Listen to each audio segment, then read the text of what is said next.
এমনি শাস্তি আসে না, শাস্তি এই জন্য আসতেছে কারণ আমরা আমাদের এই জমিনে যত বেশি আধুনিক হচ্ছি, মায়ের সাথে আমরা অসুন্দর আলোচনা করছি, আলোচনার ভিতরে বেয়াদবি, আলাপচারিতার ভিতরে বেয়াদবি,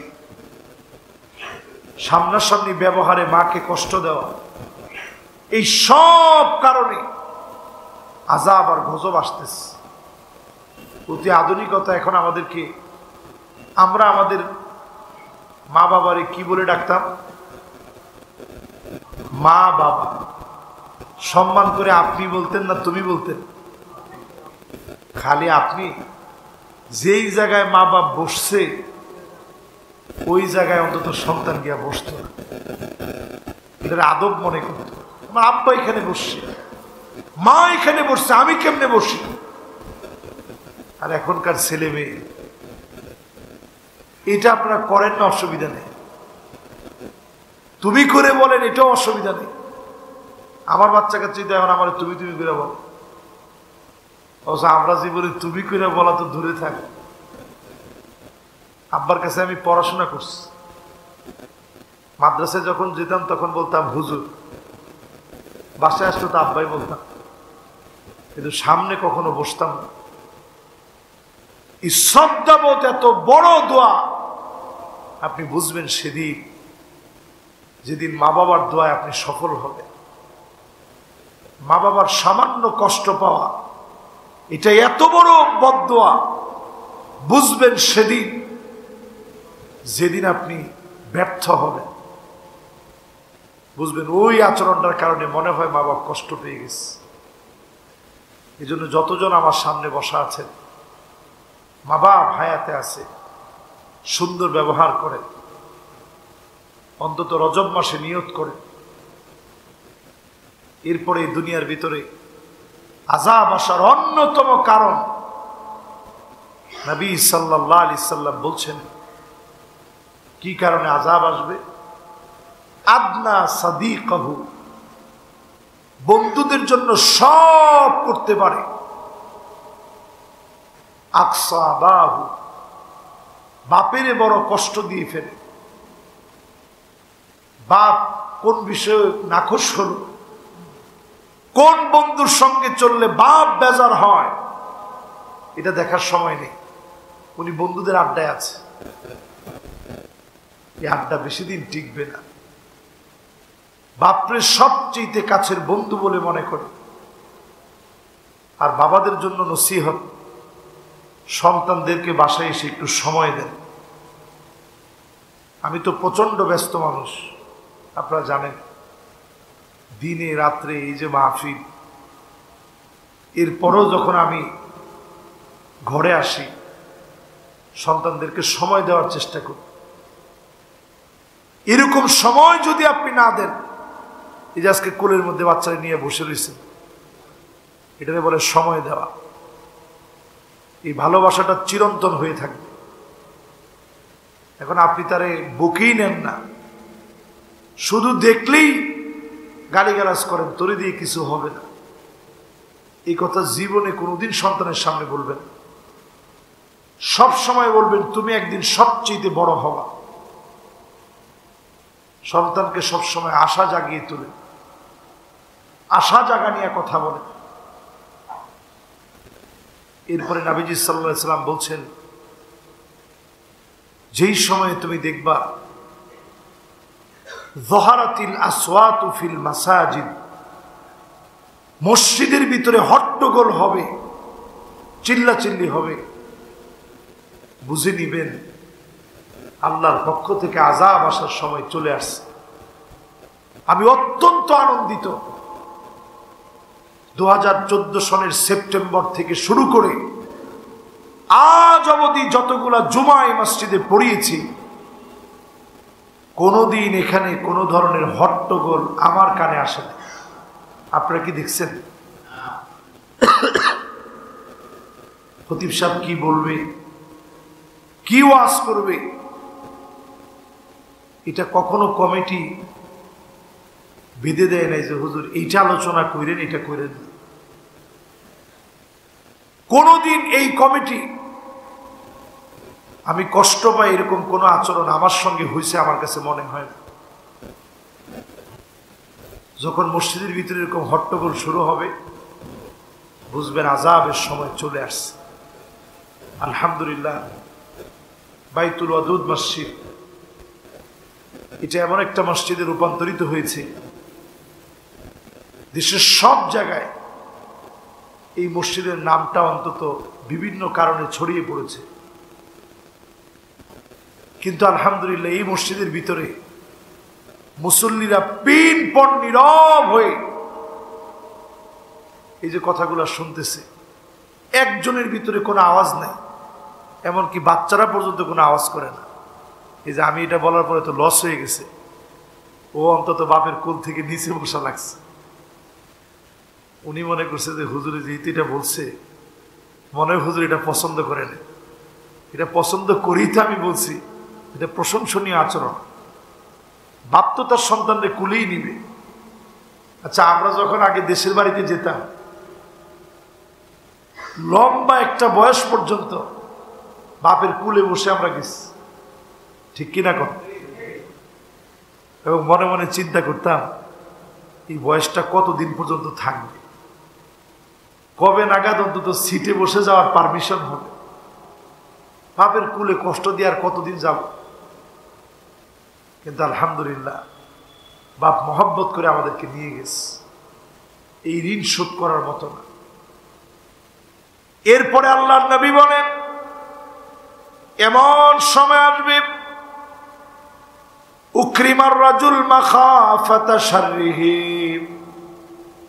এমন সময় আসবে মানুষ মানুষকে সম্মান করবে শুধুমাত্র অস্ত্রের কারণে, ক্ষমতার জোরের কারণে সম্মান করবে, মন থেকে সম্মান করবে না, দিল থেকে সম্মান করবে না, অস্ত্রের কারণে সম্মান করবে। এমন চাঁদাবাজ গুন্ডা লুটেরা এখনো আছে না নাই? এদেরকে মানুষ সম্মান করে, কিন্তু সম্মান করে কি? সম্মানের কারণে না, অস্ত্রের কারণে, ভয়ের কারণে। ভয়ের কারণে ফোন দিয়ে কয় আমি কিন্তু শুটার, আমি কিন্তু খালি গুলি করি না, আমি শুট করি। এরকম একটা কথা বললে একজন নামাজি মুসল্লি মানুষ উনি ভয় না পেয়ে করবে কি করে? এই জন্য জমিনের ভিতরে শাস্তি আসে। দেশটার এখন যে অবস্থা, যদি সত্যিকার অর্থে দায়িত্ব গ্রহণ করতে না পারেন, বড় ধরনের খেসারত দিতে হবে। কিরকম খেসারত হবে আজকে মিম্বারে বসে বলি, এটা আপনি কল্পনায় আনতে পারবেন না কিরকম খেসারত দেওয়া লাগে। উজবেকিস্তান বাংলাদেশের মতো দেশ না, একদমে যদি আমরা বলি ইমাম বুখারী, ইমাম মুসলিম, ইমাম তিরমিজি, ইবনে সিনা, ইবনে খালদুন, ইসমাইল কফফাল আশ-শাশি, বুরহানুদ্দিন মারগানানি, ইমাম মাতুরিদি, এরকম অসংখ্য আলেমদের পদচারণায় ভারী হয়েছে যে জমি। আমি যেবার ভ্রমণ করেছি আমি অবাক হয়ে গেছি। বৃদ্ধা বৃদ্ধা মহিলা এমন এমন স্কার্ট পরেছে, শরীরের অধিকাংশ অংশ দেখা যাচ্ছে, নামাজের জন্য ঢুকতেছে। মসজিদের মধ্যে মহিলাদের আলাদা পোশাক রাখা আছে, নামাজ পড়ে আবার যেই সেই পোশাক পরে বের হয়ে গেছে। কোরআন মাটির নিচে পুঁতে রেখেছে। মুসলমানদের দেশ, এত বড় আলেমদের দেশ মুহূর্তে শেষ হয়ে গেছে।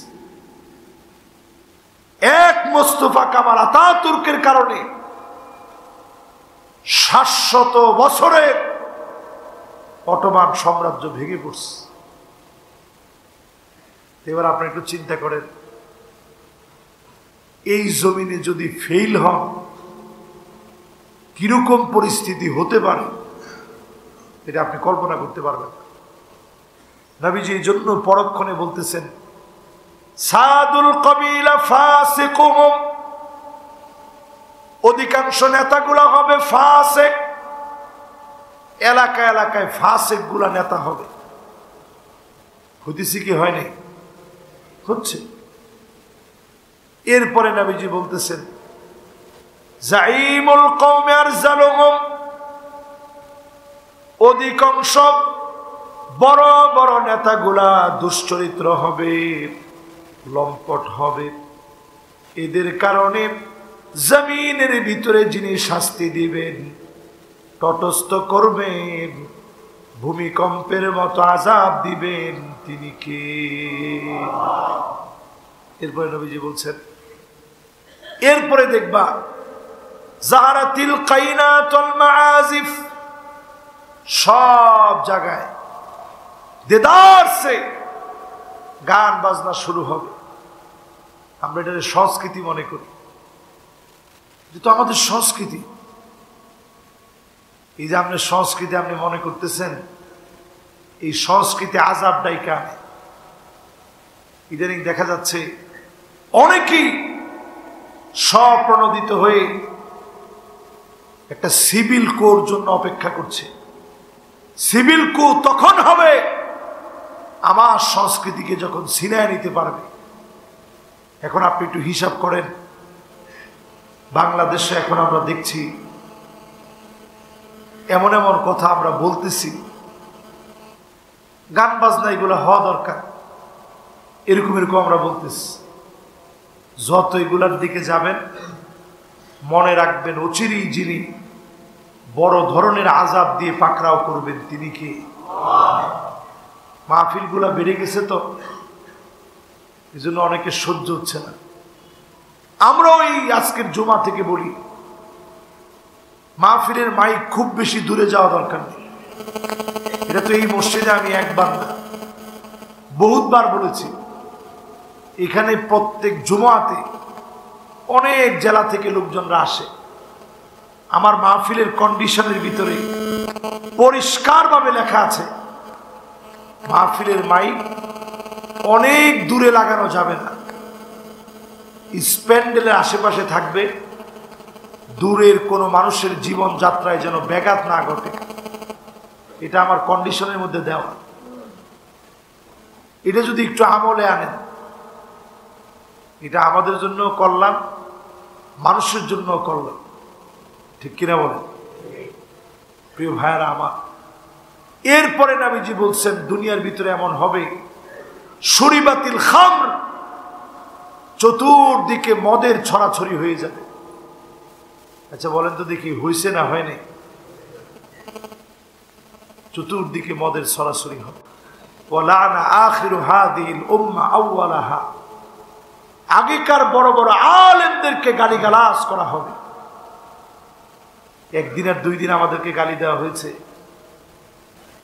আমার জন্ম তো মাত্র সেই দিন, এরপরও যদি আপনি আমারও রাজাকার বলেন, পূর্ববর্তীদেরকেও যদি রাজাকার বলেন, আপনি লিখে রাখেন এইরকম গালিগালাজের কারণে আল্লাহর তরফ থেকে জিল্লতি, অপদস্থ, লাঞ্ছনা, আযাব হয়ে নেমে আসে। ঠিক কিনা বলেন? এরপরে আমাদের দায়িত্ব কি? আল্লাহকে যদি সোজা না হয়, আমার তরফ থেকে কি কি আযাব আসবে? ফালিয়ারতাকিবু ইনদা যালিকা রিহান হামরা, লস অ্যাঞ্জেলেসে দাউ দাউ করে যেভাবে আগুন জ্বলছে, এমন ভাবে আগুন আসবে বাতাসের সঙ্গে, চতুর্দিক জ্বালায় পুড়ায় ছারখার হয়ে যাবে। মানুষগুলা হয়রান পেরেশান হয়ে যাবে, চতুর্দিকে আগুন জ্বালায় পোড়ায় দিবে। নবীজির পরে বলেন আযাব আসবে দুনিয়ার ভিতরে, খসফান মানে ভূমিকম্প। দেখেন এই দাবানলের ভিতরেও বর্তমান লস অ্যাঞ্জেলেসে 2 মিনিটে একরকে একর জমি জ্বলে পড়ে ছারখার হয়ে যাচ্ছে।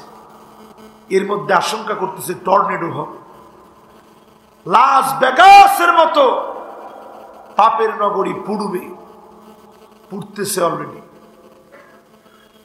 আল্লাহ পাক যখন ধরেন এইভাবে আল্লাহ দেখায় দেন, হলিউডকে পুড়ায় দিতে একটা মুহূর্ত সময় আল্লাহ লাগে নাই, ঠিক কিনা বলে?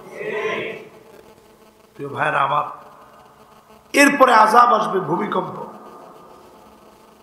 ভূমিকম্পের পরের আযাবের নাম আত্মহত্যা বেড়ে যাবে। এই আমেরিকার লস অ্যাঞ্জেলেস সারা পৃথিবীর মানুষের স্বপ্নের জায়গা। সবাই চিন্তায় থাকে, যদি যেতে পারতাম, যদি হয়তো। এই মানুষের স্বপ্নগুলা হঠাৎ আগুনে পুড়ে গেছে। এরপরের আযাব হচ্ছে পৃথিবীর ভিতরে মানুষের আত্মহত্যার প্রবণতা বেড়ে যাবে। এখনই আপনি দেখেন, লাইভে এসে একটা জীবন্ত মানুষ আত্মহত্যা করে ফেলতেছে। এরপরে আযাব আসবে, চেহারা বিকৃত হয়ে যাবে। ঘুমের থেকে উঠছে, হঠাৎ করে দেখবে চেহারাটা ডান দিকে বেঁকে গেছে, বাম দিকে বেঁকে গেছে। ইউটিউবে আপনারা সার্চ করে দেখবেন, অনেক বড় বড় কন্টেন্ট ক্রিয়েটর, ইউটিউবার, ফেমাস ব্যক্তি ঘুম থেকে উঠার পরে দেখছে চেহারা বিকৃত হয়ে গেছে। এরপরে আযাব আসবে, ছেলে মেয়ে হয়ে যাবে, মেয়ে ছেলে হয়ে যাবে। এখন এইটা বাস্তবায়নের জন্য সারা দুনিয়া হুমড়ি খেয়ে পড়েছে। রেইনবো কমিউনিটি সমকামিতাকে ছড়ায় দেওয়ার জন্য সারা দুনিয়া তৎপর হয়ে গেছে। আল্লাহ শুধু আমাদেরকে মাটি উলট পালট করে চাপা দেন না, নবীজির খাতিরে যিনি এখনো বাঁচায় রাখছেন তিনি কি? প্রিয় হাজিরিন, আজকে কথা বলতে খুব কষ্ট হচ্ছিল। হঠাৎ কয়েকটা দিন ধরে একেবারে বেশি প্রেশার, অনবরত মাহফিল। তো সেই শুরু হয়েছে সেপ্টেম্বর থেকে। সেপ্টেম্বর গেল, অক্টোবর গেল, নভেম্বর গেল, ডিসেম্বর গেল, এখন মাহফিলের বার্ধক্যকাল চলতেছে জানুয়ারি। এরপরে আর একটা মাস আছে, এরপরে অন্তত এক মাসের ছুটি পাওয়া যাবে। আমাদের কোনো ছুটি ছাড়া নাই। অসুস্থ হয়ে গেলেও মানুষ বলে যে হুজুরের চেহারাটা দেখানোর জন্য আসো, করার তো কিছু থাকে না। আল্লাহ রাব্বুল আলামিনের অশেষ মেহেরবানি, আল্লাহ তাআলার দয়ায় এই সফরগুলো যেন আল্লাহ সহজ করে দেয়। আপনারা দোয়া করবেন, আল্লাহ যেন সুস্থতার নেয়ামত দান করেন। পড়েন আমিন। আরেকটা বিষয় আপনাদের সাথে শেয়ার করি। আপনারা যেহেতু আমার অত্যন্ত প্রিয় মুসল্লি, আমি আপনাদের এখানে জুমা পড়িয়েছি লম্বা সময়। আমি কখনো আপনাদের কাছে এখান থেকে চলে যাওয়ার জন্যে কখনো আপনাদেরকে বলি নাই বা বেশি একটা রিকোয়েস্টও করি নাই, চাপও দিইনি। ঠিক আমার বাসার পাশের একটা মসজিদ, আপনারা অনেকেই হয়তো মসজিদটা দেখে থাকবেন, যেটা মগবাজারে অবস্থিত বড় মসজিদ। সেই মসজিদে তারা সবাই মিলে এসে আমার আব্বারে ধরছে যে হুজুর যেমনি হোক আপনার ছেলে একটা জুমা পড়া। তো আমি গত জুমায় সেখানে জুমা পড়িয়েছি। জুমা পড়ানোর পরে তাদের সবার আবদার ছিল আজকে থেকে যেন আমি ওই মসজিদে কন্টিনিউ করি। তা আমার কথা ছিল, আমি তো এখানে সসম্মানে প্রায় 11টা বছর আপনাদের এখানে আছি, আমি তো হুট করে আপনাদেরকে ছেড়ে চলে যেতে পারি না। আমি বলছি আমার মুসল্লিরা আমার পরিবারের মতো, তাদের পরামর্শ ক্রমে যদি ওনারা ইনশাআল্লাহ আমাকে সুন্দরভাবে বিদায় দেন, তাইলে হয়তো আপনাদেরকে আমি সময় দিতে পারি। এতটুকুন বলে তাদের কাছ থেকে আজকে বিদায় নিয়ে আপনাদের এখানে আসছি। এই জন্য গত জুমাটা আপনাদের এখানে পড়াইতে পারিনি। বাইতুল অদুদ মসজিদ এখন এটা একটা ব্র্যান্ডিং, আলহামদুলিল্লাহ, এটা নিজে একটা ব্র্যান্ড। বহু জায়গা থেকে এখানে লোকজন আসে, আর আমি তো অনেক বছর এখানে ছিলাম। আপনারা যদি আদর মহব্বত ভালোবাসা দিয়ে 11 বছরে তো যাও আর শোনার আপনারা শুনে ফেলছেন, কিন্তু আমি আসলে আপনাদের হক আদায় করতে পারিনি। যতটুকু হক আদায় করা দরকার ছিল, একজন খতিবের যে দায়িত্ব, সে দায়িত্ব আমি মোটেও আপনাদের এখানে পালন করতে পারিনি। আপনারা আর কিছু না পারেন, নিশ্চিত ভালোবাসা দিয়েছেন, যখন যেভাবে প্রয়োজন সবটুকু আপনারা পূরণ করেছেন। এই জন্য আপনাদের এই ভালোবাসা, এটা অন্তত আমার ছাড়তে মনে চায় না। সবসময় আপনাদেরকে দিল থেকে আমি মহব্বত করি, এবং আমার খুব মনে পড়ে যেই জায়গাগুলোতে আমার কাছে মনে হয় যে দোয়া কবুল হবে, ওই জায়গাগুলোতে আমার এই প্রিয় মুসল্লিদের কথা মনে হয়। বাংলাদেশের বহু মাহফিলে আমি এই মসজিদকে উদাহরণ দিই যে আমার মসজিদটা একটা ভিন্ন রকম মসজিদ। এই মসজিদের যত শ্রোতারা আসে, এরা অন্যান্য মসজিদের মতো না। আমি অনেক সময় দেখেছি, বিভিন্ন মসজিদে তো নামাজ পড়াইছি, সামনের কাতারে বসে খতিবের সামনে ফোন ধরতেছে, অথচ এই সময়টা এত গুরুত্বপূর্ণ। এই সময়ে একজন আরেকজনকে এই কথা বলা, উস্কুত, আপনি চুপ থাকেন, এটা বলারও সুযোগ নেই। চুপচাপ আলোচনা শুনতে হবে। এই সময়টা এত গুরুত্বপূর্ণ। প্রত্যেকটা পা ফেলার কারণে এক একটা বছর দাঁড়ায় থেকে তাহাজ্জুদ পড়লে, দিনের বেলায় রোজা রাখলে যে পরিমাণ সওয়াব, সম পরিমাণ সওয়াব বান্দার আমল নামে আল্লাহ দিয়ে দিবেন। সুবহানাল্লাহ। এই জন্যই মোবারক জায়গা অত্যন্ত আলহামদুলিল্লাহ আমানতের সাথে আমি চেষ্টা করেছি, বাকিটা আল্লাহ রাব্বুল আলামিন কবুল করার মালিক। তো আপনাদের এই মহব্বত, এই ভালোবাসা, এটা আমি সহজে ভুলতে চাই না। আবার তারাও এমনভাবে রিকোয়েস্ট করতেছে, একেবারে যেহেতু বাসার পাশে, ওটারও কেমনি কি করবো এটাও আমি বুঝতেছি না। আমি নিজে এই ব্যাপারে ইস্তেখারা করেছি। ইস্তেখারার ভিতরে যে কোনো সিদ্ধান্ত নিতে ইস্তেখারা করা প্রয়োজন।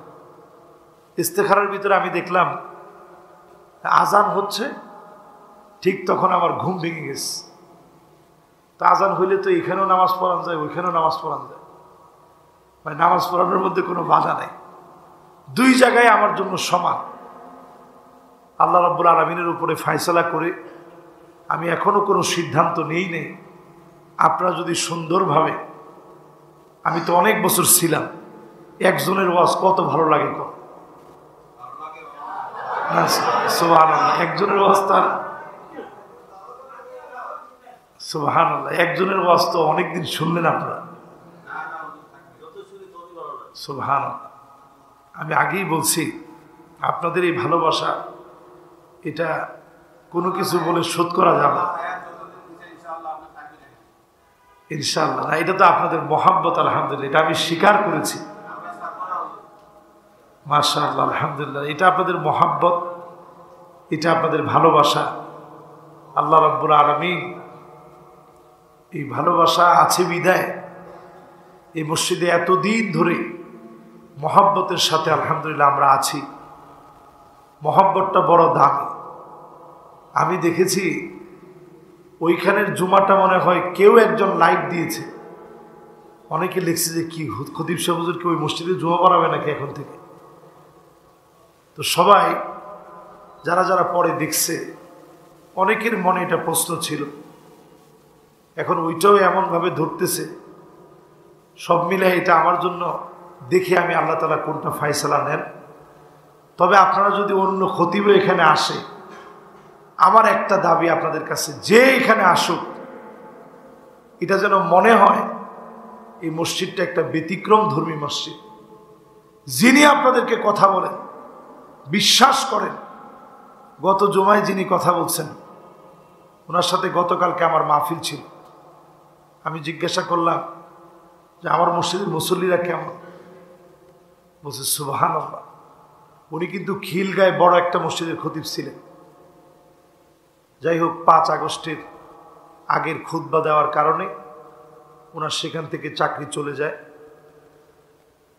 তো উনি তখন বলতেছিল যে মুগদার এই মসজিদের যত মুসল্লি আছে, এই মুসল্লিরা সারা বাংলাদেশের মুসল্লিদের জন্য দৃষ্টান্ত হতে পারে। সুবহানাল্লাহ। এটা আলহামদুলিল্লাহ, এটা আমাদের অনেক বড় অর্জন, অনেক বড় পাওয়া। আপনারা এই জন্য আমার জন্য দিল থেকে দোয়া করবেন, আমি আপনাদের জন্য দিল থেকে দোয়া করি। যেটা আল্লাহ তাআলা কল্যাণকর করেন আলহামদুলিল্লাহ। যেমন আমাদের মঞ্জু ভাই আজকে যখন আমি ঢুকতেছিলাম উনি বলতেছে, হুজুর আপনার শরীরটা কেমন?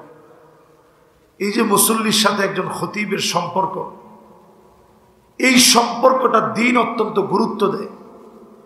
কিয়ামতের দিন আল্লাহ তাআলা বলবেন, আইনাল মুতাহাব্বুনা বিজালালি, আমার ওই প্রশংসার গোলাম, একে অপরকে যারা আমার জন্য ভালোবাসছো তোমরা আজকে কোথায়? আল্লাহ সেদিন আপনাদেরকে দামি বানায় দিবেন। সুবহানাল্লাহ। এই জন্য আজকের জুমাতে আপনাদের কাছে অন্তত বলে রাখলাম, আপনারা যেন এমনটা মনে না করেন যে খতিব সাহেব হুজুর তো আমাদেরকে কিছু বলেনি। অন্তত যদি বাইতুল মুকাররম থেকেও আমার জন্য অফার আসে, আমি যেন এমনটা না করি, বাইতুল ওয়াদুদকে ভুলে গিয়ে বাইতুল মুকাররমের জন্য যেন পাগল না হই।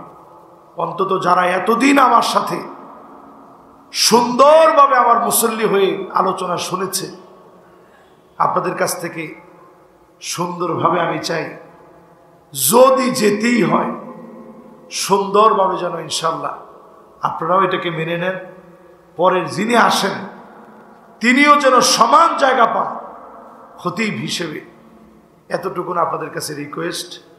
ইনশাআল্লাহ আল্লাহ তাআলা, আল্লাহ রাব্বুল আলামিন এই মুগদাবাসীকে আল্লাহ তাআলা কবুল করুক, মঞ্জুর করুক। যতগুলা কথা আমরা এতদিন ধরে বলেছি, আজকেও বলেছি, কথাগুলার উপরে আল্লাহ তাআলা আমল করার তৌফিক দান করুক। পড়েন আমিন। হাদা মা ইনদি ওয়াল ইলমু ইনদাল্লাহ আলাইহি তাওয়াক্কালতু ওয়া ইলাইহি উনীব। আলোর পথে 24 24 ঘন্টা শুধু ইসলাম প্রচার।